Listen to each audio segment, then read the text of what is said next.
Hello and welcome to another video.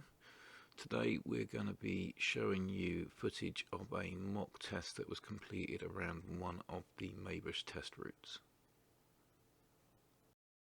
So whenever you are ready, if you want to prepare the vehicle and move off when it's safe to do so. So the mock test is a really useful tool in your journey for learning to drive.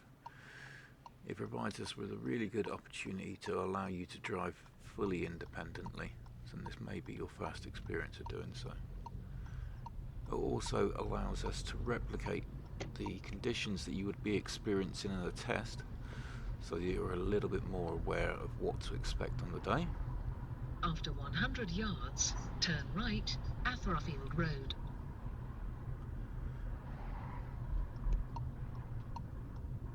Turn right at Brownhill Road. It also really gives us a good opportunity to assess your driving. Be a little bit more critical than we normally would while we're driving along under normal conditions. And it allows us to really highlight some areas of weakness that we can concentrate on in future lessons. Now this is Atherfield Road. It is a tight, narrow road with quite a few kind of like bends. You should be able to position yourself quite close to the curb and not really be too concerned with vehicles coming the other way if you do a good job. After 200 yards, turn right, lower Brownhill Road, then turn right, Brownhill Way. Now we will say this is one continuous right-hand turn, okay? Yeah. So if you haven't looked at the map to see what exactly it means, I know that this is confused Turn other road right, users, other lower people Brownhill before. Road, then turn right, Brownhill Way. Now we do a really good job here of reading the road markings and keeping the junction clear for people that are turning right into the lower part of Lower Brownhill Road. It does cause a little bit of confusion because the vehicles that are at the giveaway lines do often take advantage of the fact that you are keeping the junction clear and they will move out in front of you. In this situation that we see here, I would consider it to be reasonable that the first vehicle does go, but when the second vehicle goes, I think that's a little bit unreasonable, but just be aware it can happen. Now, we do make a good lane position choice here, going straight into the left hand lane as there's a multiple lane option.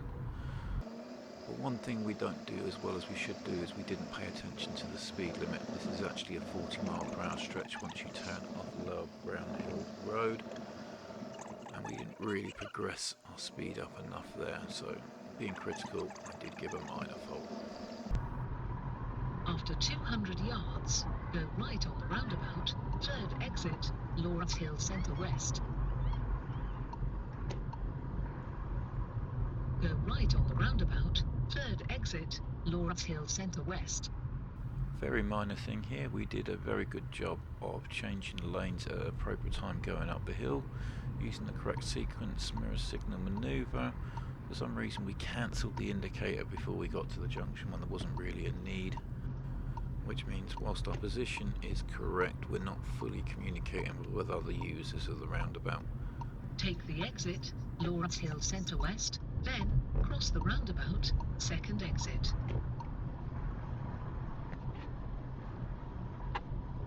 Cross the roundabout, second exit, Lawrence Hill Centre West.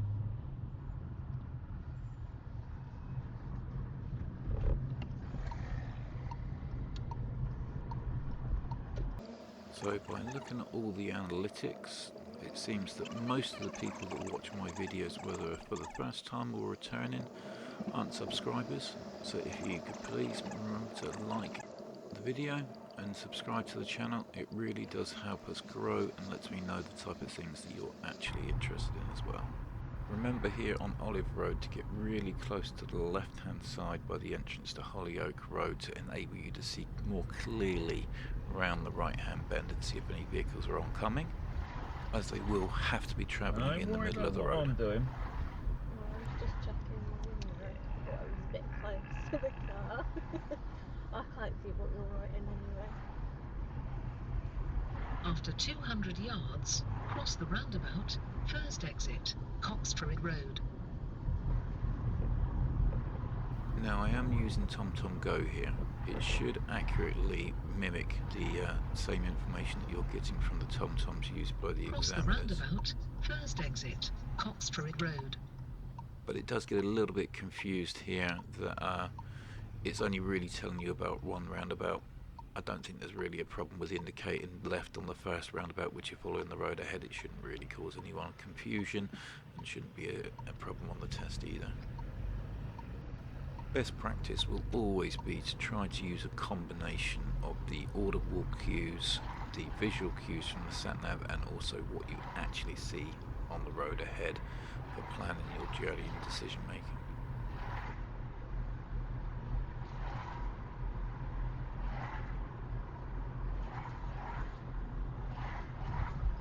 Now the astute of you will already be noticing and hopefully thinking about the fact that there is a bus ahead of us. After 200 yards, turn right, Tremona Road. Now this section of the drive has really pleased me. We've done a really good job of the observations for moving out and back onto our side of the road for those vehicles. Turn right, Tremona Road. But the planning for dealing with the bus was really excellent.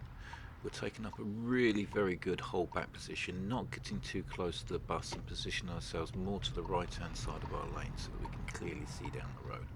Our observations were on point, always aware of surroundings so that we could make sure that any manoeuvre we were going to do was safe, and we really effectively went past that bus and set ourselves up for turning right into Tremona Road. Now as we go around the right-hand bend ahead of us, there are parked vehicles on the left-hand side. After 200 yards, go left on the roundabout, first exit, Dale Road. Now there is enough space for the oncoming vehicles and for you to fit in the middle of the road, but you really do need to be cautious of your speed as it is a narrow gap. Go left on the roundabout, first exit, Dale Road. We did signal a little bit early before you could even see the first of the mini roundabouts, so for that reason I gave a signalling fault. For timing,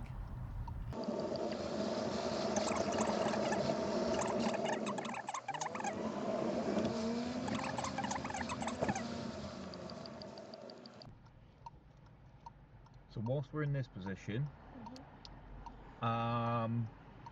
helping or hindering now? Hindering. Push it this way. If you push it up like that, yeah? Yeah. It's much easier to pull it down an inch than it is to kind of like pull it all the way over, yeah? So once you've had that situation where kind of like, okay, it's no longer any use, just push it away, because you're going to be twisting and turning all over the place, yeah?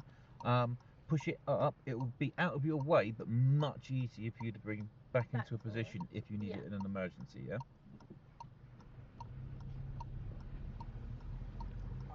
Turn right, A35, Winchester Road, then turn left, St James Road.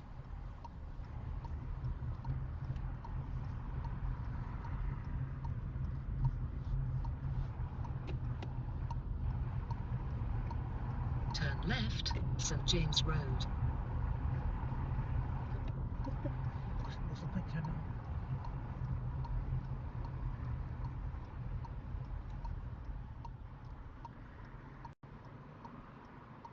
You put it on, you're letting people know where it is. Just keep it on. Yeah, there's no benefit to it. Just keep it on. Yeah.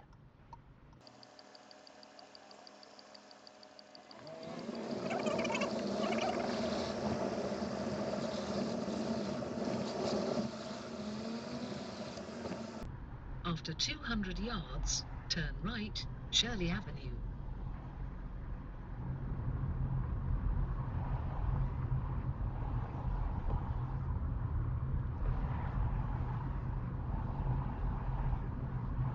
Turn right, Shirley Avenue. Shirley Avenue is often a really good test of your ability to manage traffic situations. More often than not, there's lots of cars parked on both the left and the right, and there's not enough space most of the time for two cars to fit down the middle. So we're constantly changing our position, looking for areas of opportunity where we can put ourselves safely, or we can allow other vehicles to go into the space on the right of us to free up the space for us to move into. It can quickly highlight problems with your observations. We're constantly changing position, constantly changing the speed. So you are frequently going to be doing checks to the centre right and centre left when you're changing position. Always being aware of your surroundings and other vehicles' positions and intentions.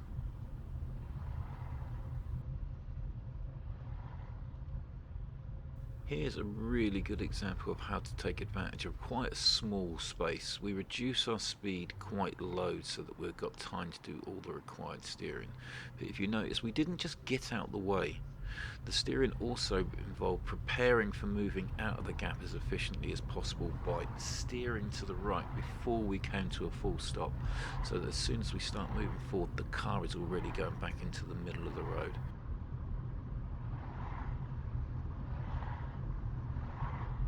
At the end of the road, turn left, A3057, Shirley Road.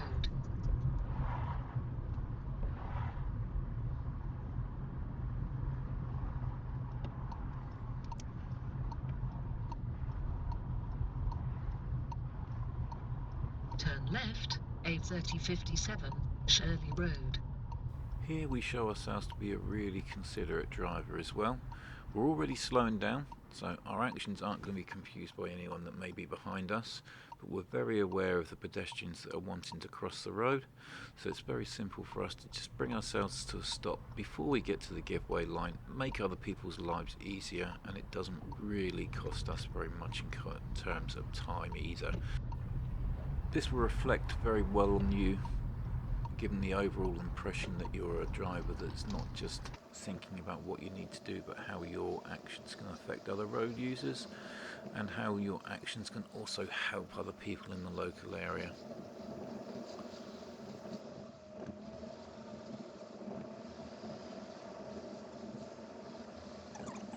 Now I do have a mention for speed on this section here. As we were going past the bus lane, we did reach up to 25 on the car's speedometer.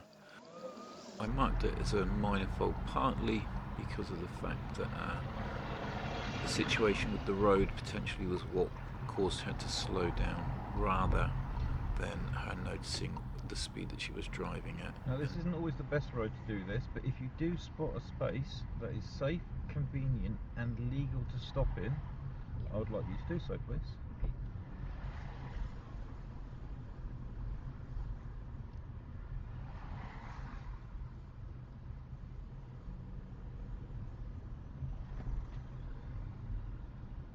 Now we do a good job of ignoring this first opportunity from pulling up in this bay on the left here due to the complexity of the pinch point and the narrow in the cars coming towards us. This second position is a much more appropriate choice, but we do come in a little bit hot, a little bit out of control. As you see, we just bumped the curb there. That's just going to go down as a simple minor fault, and I think she's aware of this. Okay, thank you. And when you're ready, if you'd like to move up when it's safe to do so.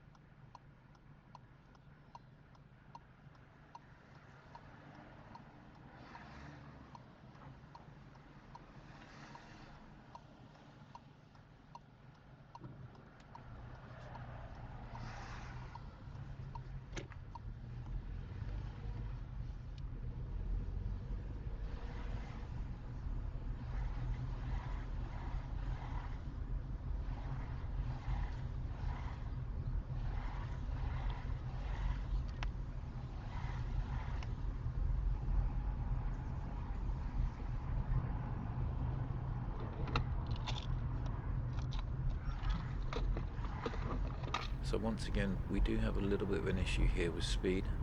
We do well to avoid the bus lane, but the speed limit doesn't change until the bus lane is basically developed. And as you can see, we're once again back up to about 25 miles an hour before we get to the speed gate where we were actually allowed to exceed 20 miles an hour. The problem with the marking here is that because the speed limit did change, we don't have any evidence that she was aware of the correct speed limit and the speed that she was driving at. It was the situation that made her become legal in her speed, not her actions. So it does show a little bit of concern there. From Paynes Road onto Millbrook Road, we do a really nice job of this lane change, managing our speed well to effortlessly fit in behind the HGV and in front of the vehicles behind us. Okay, Amy, when it's safe for you to do so, if you could please clean the rear windscreen for me, please. Now, she hasn't driven this vehicle very much before this point here, so we probably should do a better job of preparing her of the car and controls and instruments. Make sure you are fully aware of all the controls within your vehicle before you get to test.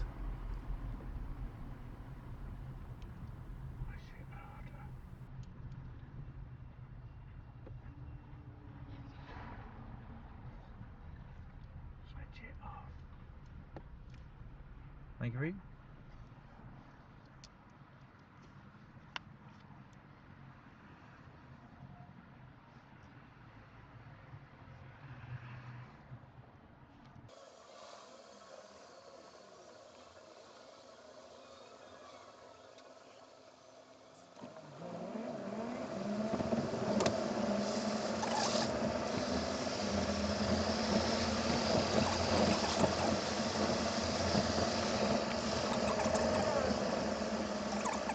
Exit Wimpson Lane.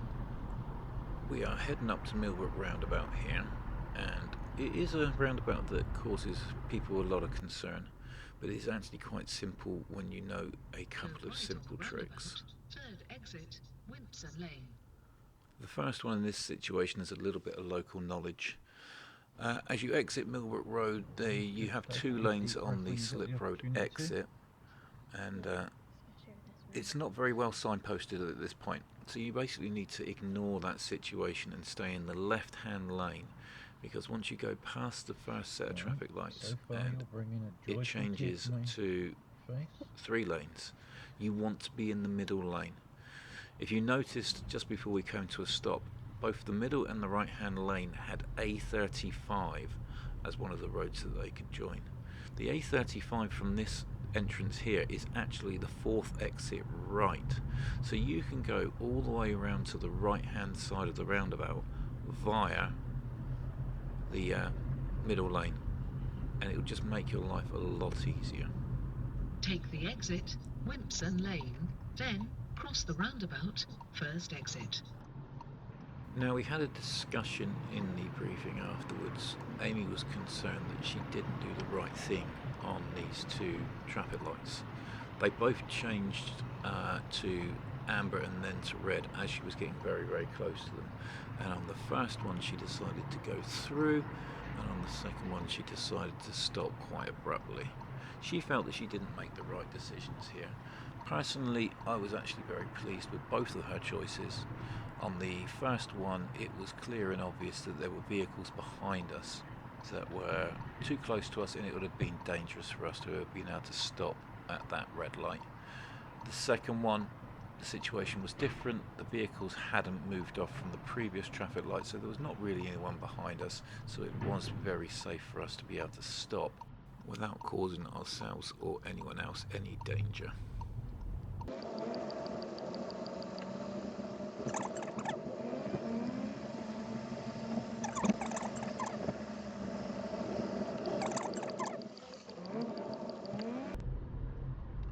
And then if you can pull up on the left hand side in a safe, legal and convenient position for me, please.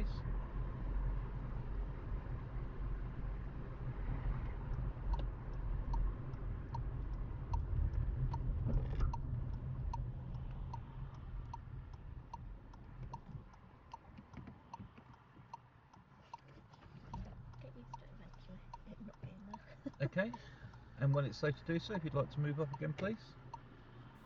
So overall, this was the best example of pulling up on the left and then moving off safely that we did on this mock test. Then have to deal with the mini roundabout and zebra crossing at Candle Avenue shops. We do a very good job of knowing that we can negotiate the mini roundabout and then stop just before the zebra crossing. And then if you can pull up on the left hand side in a safe, legal and convenient position for me, please.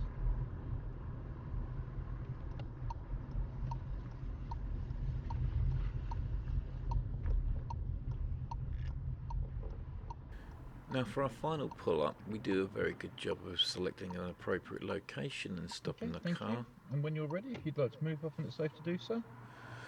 Our moving off isn't so effective though. So, especially on the test, you shouldn't be expecting to stop for any particular length of time. So, all the time you should be keeping yourself aware of the traffic around you so that you can find the best opportunity to be able to move off. If we would have had better awareness of the gaps that were behind us whilst we were stationary, we would have been able to move off before these last couple of cars went past us.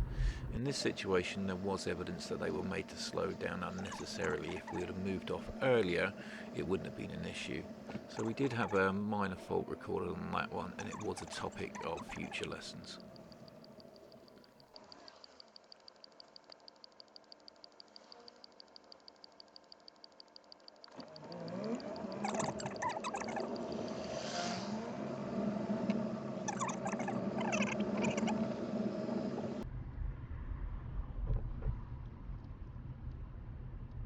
You have reached your destination. So what we'll do is we'll go past these last cars parked on the left hand side and then we'll pull up in a safe, convenient and legal position. So this brings us back to Green Lane and the end of our mock test. We do stop for a little while at the end of this to go through the sheet that I've been writing on to discuss the faults, the reasons why they occurred, and the things we need to do to put in place to ensure they don't happen again. There's also some areas on there that we are marking with a double tick. These are areas where I actually wanted to explain that I was really very pleased with the work that was being done and the way that Amy was driving. So, because even though we are being a little bit more critical whilst doing a mock test, we also want to highlight good practices and good behaviours to ensure that they continue throughout your driving career. Thank you very much for watching this video. Don't forget, if you have enjoyed the content and find it useful, remember to like the video and subscribe to my channel for future updates of videos. And hopefully I'll see you again very soon. Take care.